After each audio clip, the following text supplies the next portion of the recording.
Datuk Seri Muhammad Sanusi Muhammad Noor mempertikaikan penjelasan Kementerian Pengangkutan MOT semalam berhubung pembinaan lapangan terbang baharu di Kulim KXP seperti dicadangkan di bawah projek Kedah Aerotropolis.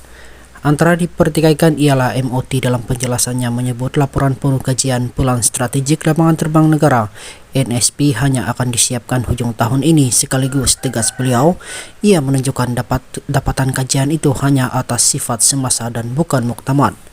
Sehubungan itu, Muhammad Sanusi dalam satu kenyataan hari ini berkata akan ada perkembangan dari semasa ke semasa yang boleh mempengaruhi laporan akhir dan muktamad NSSP, termasuk data terbaru daripada perjanjian kerjasama yang dimeterai akan terus bertambah. Dalam hal ini, saya mengingatkan MOT supaya tidak membuat keputusan pendirian atau kenyataan media dengan memanipulasi kajian diusahakan dengan kos yang begitu besar daripada wang rakyat semata-mata untuk kepentingan politik kepartian. Asas utama pembinaan KXP ialah memberi tumpuan 100% kepada sektor kargo, bukan penumpang.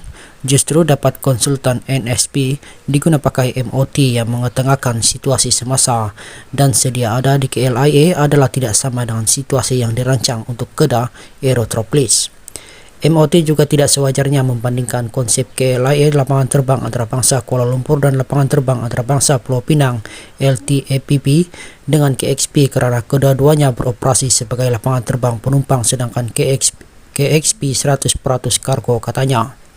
Semalam MOT dalam satu kenyataan menegaskan tiada keperluan dan daya maju bagi pembinaan KXP selepas mengambil kira fasiliti sedia ada di LTAPP yang belum mencapai tahap optimum dan masih mengendalikan permintaan perkhidmatan kargo dan penumpang. Cadangan pembinaan lapangan terbang baru itu menurut kementerian berkenaan sebaliknya boleh dipertimbangkan selepas LTAPP mencapai kapasiti maksimum 20 juta penumpang setahun MPPPA yang dianjurkan sehingga 2042. Unjuran itu yang berpandukan hasil dapatan perunding kajian NASP turut menyatakan tiada sebarang cadangan penyertaan swasta yang mampu membiayai kos projek KXP. Terdahulu, Perdana Menteri Datuk Seri Anwar Ibrahim menyangkal dakwaan bahawa Kerajaan Persekutuan menindas mana-mana negeri dalam soal penyaluran peruntukan maupun pembangunan termasuk isu pembinaan KXP di Kedah. Muhammad Sanusi yang berterima kasih kepada Menteri Pengangkutan Anthony Locke atas kenyataan media dikeluarkan semalam berkata, penjelasan itu sekaligus menjawab kenyataan Menteri berkenaan di Parlimen pada 8 Mac lalu. Kenyataan Locke pada 8 Mac lalu itu, katanya, mendakwa Kerajaan Kedah tidak pernah mengemukakan sebarang permohonan untuk membangunkan KXP maupun Kedah Aerotropolis. Sehubungan itu, isu bahawa Kedah tidak pernah memohon untuk membangunkan KXP sebagaimana disebut Menteri Pengangkutan sebelum ini adalah tidak relevan dan tidak seharusnya dibangkitkan, katanya. Menteri Besar berkata Kerajaan Persekutuan seharusnya cakna dengan ketegasan peringatan Sultan Kedah yang kedua kali menitahkan agar diberikan pertimbangan sewajarnya untuk menyegerakan kelulusan projek itu demi kepentingan rakyat serta tidak dipengaruhi kepentingan politik.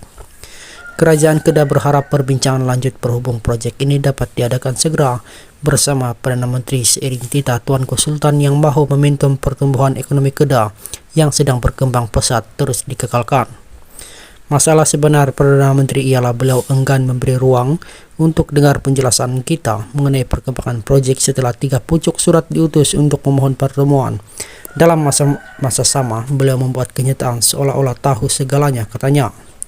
Muhammad Sanusi alasan keselamatan negara yang dibangkitkan Datuk Seri Anwar Ibrahim juga kurang cermat kerana perkara yang dijadikan alasan untuk mengelak kelulusan projek itu sudah ditangani melalui pelbagai sesi libat urus dan perundingan. Jawatan Kuasa Teknikal KXP Airport City sebagai syarikat milik penuh Kerajaan Kedah selaku pemaju projek menyelesaikan isu itu dengan semua jabatan dan agensi kerajaan sejak 9 tahun dahulu. Laporan berkaitan isu terbabit juga sudah beberapa kali dibentangkan oleh konsultan yang dilantik oleh KXP Airport City dan Unit Perancang Ekonomi (EPU) Jabatan Perdana Menteri sebelum ini, katanya. Beliau berkata jawatan kuasa itu dianggotai beberapa pakar dan diketuai oleh Tan Sri Ir Dr. Jamalius Husin yang mengetuai pembinaan KLIA. Oleh demikian, amat mustahil untuk seorang tokoh yang mahir dan berpengalaman itu tidak memberikan perhatian kepada perkara asas yang berkaitan keselamatan negara dalam proyek Kedah Aerotropolis, katanya.